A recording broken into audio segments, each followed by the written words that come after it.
त्यांनाही त्यांचाच पुळका आहे. एवढा पुळका असलेले आहेत कुठे ते दोघे? केदार आणि तारिणीला भाऊजींच्या तब्येतीविषयी काहीच कल्पना नाहीये. पण कशी असणार काकू? त्यासाठी घरात थांबावं लागतं.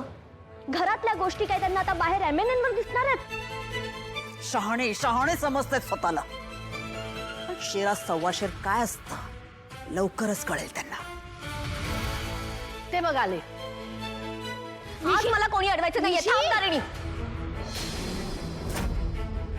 खबरदार जर आत गेलीस तर. आधी मला सांग, होतीस कुठे ग तू? आम्ही कौशिकीताईंना कळवलं होतं की आम्हाला बाहेर थांबावं लागणार आहे म्हणून. हो, कौशिकी म्हणाली होती त्यांना आश्रमाचं काम आहे म्हणून. वा, हे बरं आहे तुमचं. युवी आणि माझ्यावर नजर ठेवायची आणि स्वतः अनाथ आश्रमाच्या नावावर बाहेर फिरायला जायचं. कारण आम्ही मजा मारत फिरत नव्हतो निशी. आम्ही कामासाठी बाहेर थांबलो होतो. आणि मुळात आत्ता ह्या विषयावर वाद घालायची वेळ नाहीये. बाबांची तब्येत खराब आहे, आम्हाला तिकडे जाऊ दे. चल केदार. तारिणी, कुठेही जायचं नाहीये.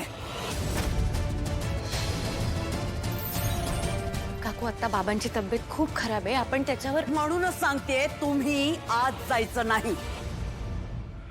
असं कसं अडवू शकता तुम्ही आम्हाला? अडवू शकते. बायकोय मी त्यांची. मग तो पण मुलगा आहे त्यांचा, केदार दयानंद खांडेकर. आणि एका मुलाला त्याच्या वडिलांना भेटण्यापासून तुम्ही थांबवू शकत नाही. तारिणी, माझ्या सासूशी ह्या आवाजात बोलायचं नाही. मग या घरच्या मोठ्या सुनेशी आणि मोठ्या बहिणीशी कसं बोलायचं हे तुला सुद्धा कळायला हवं निशी. ए, काय उद्धटपणे बोलतेस तू? कोण आहेस तू? कोण आहेस तू? या घरची मोठी सून आहे ती. तुम्हीच मान दिलाय ना तो. आणि या मानापेक्षा मोठं नाते तिचं आहे घराशी.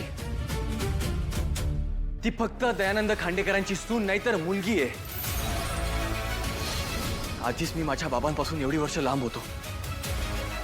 आत्ता आम्हाला कोणी लांब नाही करू शकत. चल तारिणी. शेरा सव्वा शेर.